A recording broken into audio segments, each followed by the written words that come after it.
Hi there, Sanmurani Mulweni. Welcome to Fake's channel. If you're new here, please subscribe before the end of the video. If returning, thank you for love and support. I appreciate you. Masana means maskani updates. Hey guys, mina ngibona ukuthi leli qiniso elenziwa abalandeli bamthandeni zizovele zikhale kakhulu.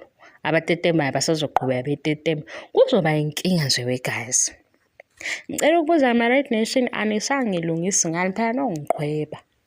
Music video ufike waba ku-number 5 mawufika kodwa njengamanje usuku number 2 alakapheli isonto njalo umthandeni lona kanye noMahu iGucci ingoma kanti ngale ingoma amthandeni yethu Sikadumzile ufike wathi 400,000 views abelungu bathi nayi unumber 1 wakho wasuka kulo 400,000 views wabuze wafika ku 1 million siku-day 12 manje uhleli ku-number 1 njengoba ile nama-views ke no-YouTube nebhizinisi lakhona nokuthi sifundisana ngafaka umbuzo ukuthi-ke angazi ukuthi abelungu benze njani noma badide ukubala ukuze siyithole kahle lento ngathola iy'mpendulo ngizoyenza-ke futhi we-guys sesisenza ama-corrections enye video siwenzelani ama-corrections kulama-corrections ngoba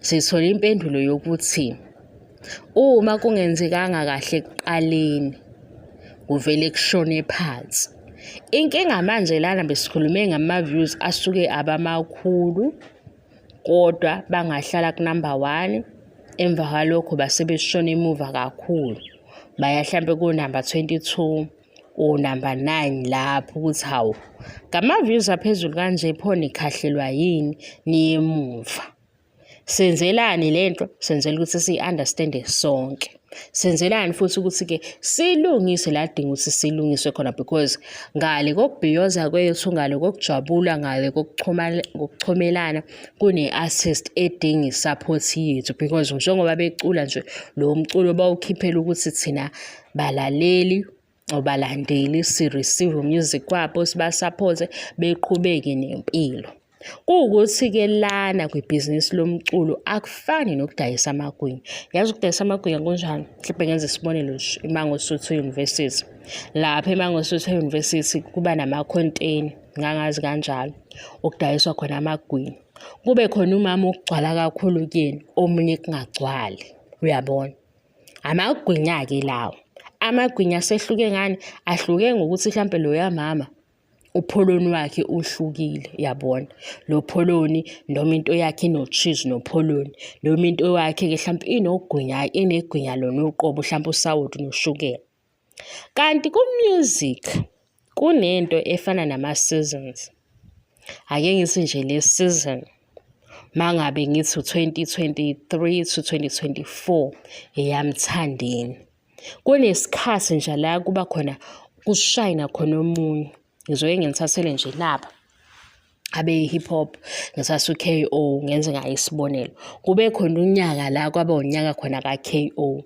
ama-interviews bekulanda u-KO abanye futhi abenza ama-hits enama-hit songs yena nabanye futhi benza ama-hits bengamshiya u-KO into nje ino-KO izinto nje ezinobumnandi ngisho eThekwini bengizwa mina kuthiwa kule i-weekend lena kuzobe kukhona u-KO kuphi yabo ngaleso sikhathi bengisase-university ngikhuluma nje khona nomunye ubhuti owafika ngalo first engihlala ngakhona wathi kimi sisi ngicela ukuthi namhlanje sihambe siyojabula la sobe siyokhona ntambama kuzobe kukhona u-KO yazi ngabuka ini umqondo walo wabhuti ngabuka ukuthi mina yena uhamba ngale moto ubukeka ngale ndlela ebukeka ngayo kodwa akazithembi ngoba ubona ukuthi mina ukuze ngihambe naye kumele ngitshele ukuthi la siyakhona kuno-KO eshisa u-KO we guys eshisa konje ayithini ngengoma yakhe lethi vuka ubatshele mina ukudrayiva ngaqala ngimngaka ngaba mngaka manje sengimngaka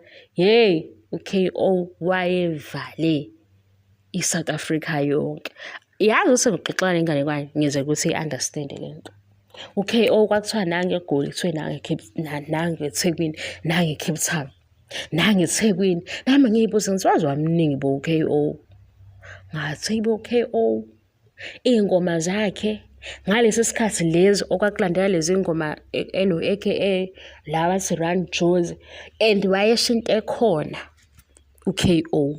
Kwakuyisizini yakhe, usekhona u-KO njengamanje uyi-artist futhi usenza umsebenzi mkhulu-ke futhi u-KO. Mina ngeke ngimangale abanye uma bethi hayi bo akangabonga u-KO, ngithi laba shuthi abamazi u-KO makuyila ama-artists afikayo. Uzwe i-artist ethi ngiyabonga ukusebenza ne-Grootman ngoba banalokhu ukuthi ophambili bembize nge-Grootman, i-language yakhona. Mase kuba khona thina esiphawulayo abanye bethi hayi bo ungabonga u-KO, wena kanjani phela lo yi-upcoming artist, lona vele ushisa manje. Kodwa u-KO uma ufuna ukumbheka sebenzisa i-inthanethi. Lo Mthandeni-ke ewumaskandi artist, ufike kuleyo level, ufike kuleyo season ukuthi kube khona isikhathi nje la uthi uyajika ikhona uMthandeni. Uyabona ukuba uyama nje mhlampe eyidrayivela imoto mhlampe eyipholele engene nje endaweni ezinesiphithiphithi engakhathala guys. Singamkhuza thina sithi yeke-ke lento oyenzayo bhuti ngoba phela uzokhathala. Uma engathi nje udrayiva imoto yakhe yabo eyipholele mase ehamba ethi nakhu kudlalwa igutshila engakhathala. Ngoba kwanami bengicabanga ukwenza lokho kodwa ngase ngiyoqeda nini. Also-ke ngiyasaba ukuthi abantu bengavele bethathe ifoni yami, uyabona. Kodwa nje uMthandeni uma engathi uyadrayiva eyenze lento eThekwini eyenze noma eGoli, noma-ke eshiye eThekwini eshiye eGoli enze kulamanye ama-province sibuke. Ufike kuleyo season, ufike la yena-ke futhi into esimenza kube yisasasa kakhulu kwakhe kuno-TikTok. La ku-TikTok okugadwe khona iy'ngoma ey'shisayo. Ku-TikTok ngoba kunama-influencers nabanye abay'funela udumo abafuna iy'namba, angeke bethathe ingoma enjani bazothatha leshisayo ukuze nathi sibanake. Ngoba uzothetha umuntu inali iy'gutshi sithi hayi bo nayi leyo ngoma sesikhona. Asisabuki naloku ukuthi uyabhimba sibizwe yingoma. Ngesikhathi kwenzeka njalo abanye bathumeka la ku-YouTube bezofuna le ngoma iphelele. Ngesikhathi le ngoma lena isigcwele ku-TikTok isinama-video awu-10, lento isenda i-message yokuthi kwi-artist kudingeka u-music video. Ivela lapho-ke into ye-music video, ivele ekuthini le ngoma ihamba kangakanani. Futhi ngesikhathi isahamba abantu bengakacikeki ayifike nangaleso sikhathi music video, because akhona amanye ama-artists enze iphutha. Uthole ukuthi ingoma yakhe sesiyidansele sajuluka sesikhathele, sekufika abanye ney'ngoma ey'shisayo maye sezositshela nge-music video asisayiceli. Kanti uMthandeni wenze njani? Ishisile igutshi. Nangu uMahu uHappy, nangu uMthandeni, nangu thina siyamemeza. Wafika ne-album sisagada umzila, sithi kodwa umzila siwugadile, sheshisani music video na music video. Yafika i-music video manje ihleli bani? Isuka ku-number 5, akakapheli isonto isingene ku-trending list, yahlala ku-number 5. And kuyaqala-ke guys-ke eye-music video angeke ngize ngithi vele besilindele ukuthi ifike ihlale ku-number 1 because i-music video leyo kumaskandi kungajwayelekile ukuthi no-music video. Bukani ukuthi sekwenzekeni number 2 namhlanje music video yaMthandeni. Ngaphezu kwalokho top 10 kwi-Channel O number 8 hit songs eSouth Africa. Ngobe lapha ku-Channel O ehleli ku-number 8 maskandi artist akusethina sodwa-ke South Africa, sekushintshile manje. Angithi ngishilo ngathi uMthandeni nizomu-understand. Uqala uMthandeni wawina i-South Africa, yabo manje sesimkhipha ngaphandle kulo channel owabamfake kuwo ku-number 8. Asiqale phansi senze iGucci trend ngobani? Useno-music video weGucci. Lapha futhi ku-YouTube njengoba nje sekukhona lo music video umuhle kanje sekudayiseleka abantu abaningi, akusekona i-South Africa kuphela. Niyothi niyabuka le music video seyiwu-number 1. Enye into ebengifuna ukunicebisana ngebhizinisi njengoba nje siza la sizosupport ama-artist, ukuthi mina bengithi mase kudliwa emalini abajabule bonke, ngoba angithi niyabona izinkulumo ziyaphambana la. Kuyose sekuzwakala ukuthi ama-views akhe laleya ngoma awafikanga laphaya. Mase ekhuluma ngemali yakhona mase abanye bayadideka bedida ukuthi why inkulu imali yalana kodwa ama-views alaphaya aphezulu. Angithi phela abantu ababuke le ngoma bayiqeda babuka nama-ads abenza ukuthi imali yakhona ibe yinhle, abenza ukuthi nabelungu bale system bejabule. Kanti uma kade uzama ukurobha abelungu bayabona ukuthi ayikho i-ad ebukwe yilabantu. Bafikile kwimiliyoni badlula kodwa ama-ad abo abawabukanga. So iphika imali isiyanqaba-ke, imali isiyashoda ngoba kuzokwenzeka kufike leso sikhathi sekuthiwa-ke wenza malini ku-YouTube.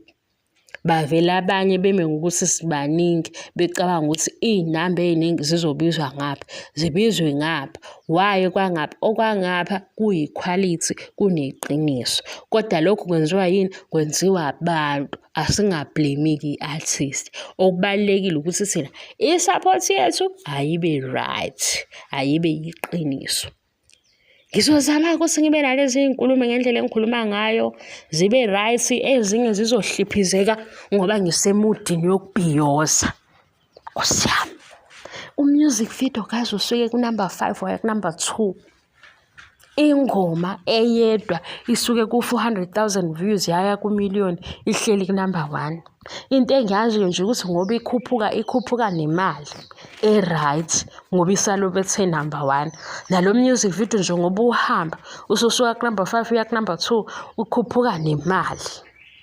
Yile nto-ke mina enguyo ngoba mina ngifuna ukuthi i-artist uma ikhuluma lapha kuma-interviews sizizwele thina ukuthi le support yethu ihamba igcinephi. Ngifuna ukuthi i-artist uma iphosta lapha ku-social media siyibonele thina ukuthi le support yethu iyiqiniso ngoba i-artist uma ikhalaza icomplain-a kusho ukuthi asenzi kahle. Masizoma nawe sikuze ukhalaza kusho ukuthi khona la singenzi khona iqiniso. Uyabo? Kodwa masenza iqiniso akube nje.